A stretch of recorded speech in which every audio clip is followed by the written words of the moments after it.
segurado contribuinte individual. A expressão contribuinte individual, ela abrange os antigos empresários, autônomo e equiparado. Então, no passado, falava-se dessa categoria, empresário, autônomo e equiparado. Atualmente, a gente usa a expressão contribuinte individual. Os contribuintes individuais, eles estão enumerados aí no inciso 5º do artigo 11 da Lei 8.213, e essa relação ela tem relação com o artigo 12 da Lei 8.212, de 91. Então, se eu olhar a enumeração da Lei 8.213 e comparar com a da 8.212, a gente vai ver que existe aí uma relação.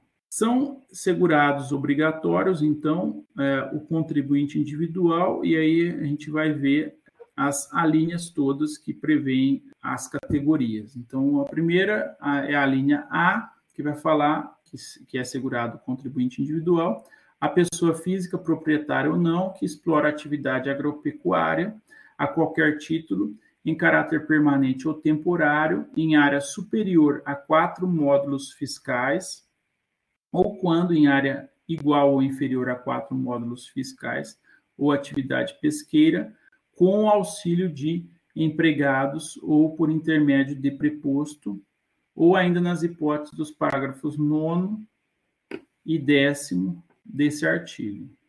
Então, essa é a linha A.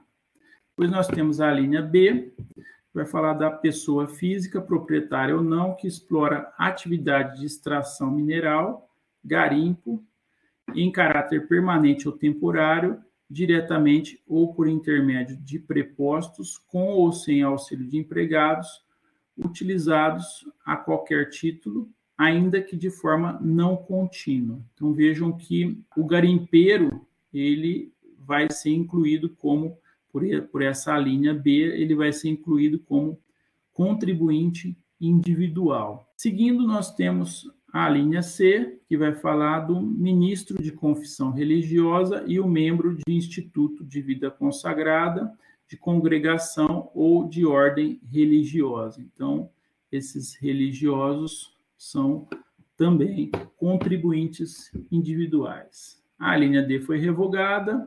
Depois nós temos a linha E, que vai falar do brasileiro civil que trabalha no exterior para organismo oficial internacional do qual o Brasil é membro efetivo, ainda que lá domiciliado e contratado, salvo quando coberto por regime próprio de previdência social. Seguindo, temos a linha F, o titular de firma individual, urbana ou rural, o diretor não empregado e o membro de conselho de administração de sociedade anônima, o sócio solidário, o sócio de indústria, o sócio gerente, o sócio cotista, que recebam remuneração decorrente de seu trabalho em empresa urbana ou rural, e o associado eleito para cargo de direção em cooperativa, associação ou entidade de qualquer natureza ou finalidade, bem como o síndico ou o administrador eleito para exercer atividade de direção condominial, desde que recebam remuneração. Então, aqui vale destacar a situação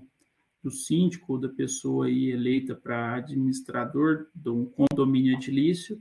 Se essa pessoa receber remuneração, ela vai ser enquadrada como contribuinte individual. Então, essa que é a situação do síndico. É interessante porque o síndico também pode ser segurado facultativo, mas aqui ele é contribuinte individual. A linha G, quem presta serviço de natureza urbana ou rural em caráter eventual a uma ou mais empresas sem relação de emprego. Depois, a linha H, a pessoa física que exerce por conta própria atividade econômica de natureza urbana com fins lucrativos ou não.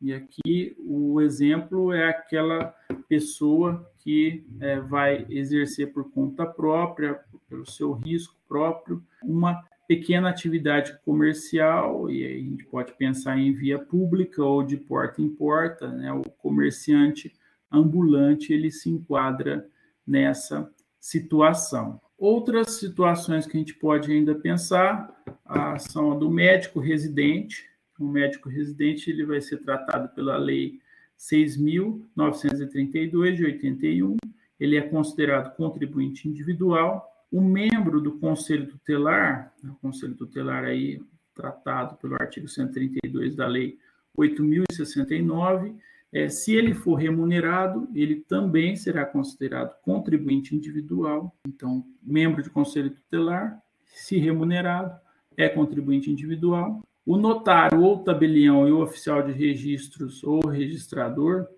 a gente está falando aí desses cartórios, né, o titular do cartório extrajudicial, a pessoa que detém a delegação do exercício dessa atividade notarial ou de registro, eles não são remunerados aí, né, pelos cofres públicos, eles recebem remuneração que não vem dos cofres públicos, e essas pessoas, se foram admitidas a partir de 21 de novembro de 1994, elas são consideradas contribuintes individuais. Então, mais uma situação de contribuinte individual.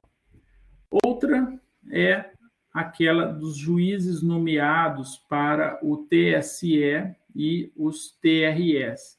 Então, a gente sabe que esses tribunais eleitorais, na composição deles, eles têm 2 juízes nomeados, dentre 6 advogados de notável saber jurídico e idoneidade moral, e eles são indicados pelo STF. E aí, durante o período do mandato desses juízes, eles são segurados obrigatórios, né, pelo regime geral da Previdência Social, e eles são considerados como contribuintes individuais.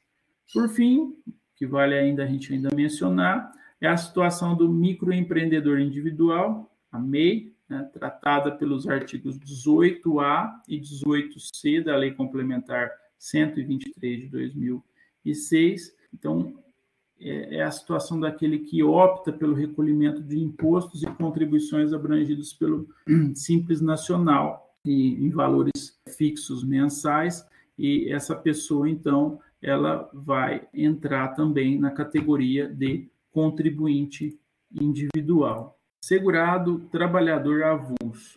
O segurado trabalhador avulso, ele vai ser definido pelo artigo 11, inciso 6º da Lei 8.213. Ele é aquele que presta serviços, né, a diversas empresas sem vínculo empregatício, e esse serviço pode ser de natureza urbana ou rural, definidos, né, no regulamento. No artigo 9º, inciso 6º do Decreto 3.048 de 99, que é o regulamento, a gente tem a definição do trabalhador avulso. É aquele que, sindicalizado ou não, presta serviço de natureza urbana ou rural a diversas empresas sem vínculo empregatício, com a intermediação obrigatória do gestor de mão de obra, nos termos da Lei dos Portos ou do sindicato da categoria. A Lei dos Portos, a atual, é a Lei 12.818 de 2013, essa é a nova Lei dos Portos. O trabalhador avulso, então, para fins previdenciários, ele só se caracteriza, né, se houver, então, a intermediação pelo gestor de mão de obra ou pelo sindicato da categoria. Então, vejam que o trabalhador avulso, a gente retoma aí a concepção dada pelo direito do trabalho, é uma categoria bastante específica. Eu só vou considerar trabalhador avulso se houver a intermediação do gestor de mão de obra ou do sindicato da categoria. O exemplo clássico que a gente tem de trabalhador avulso é o estivador. Então, o estivador ele entra como segurado trabalhador avulso e ele tem também tem uma forma de contribuição específica.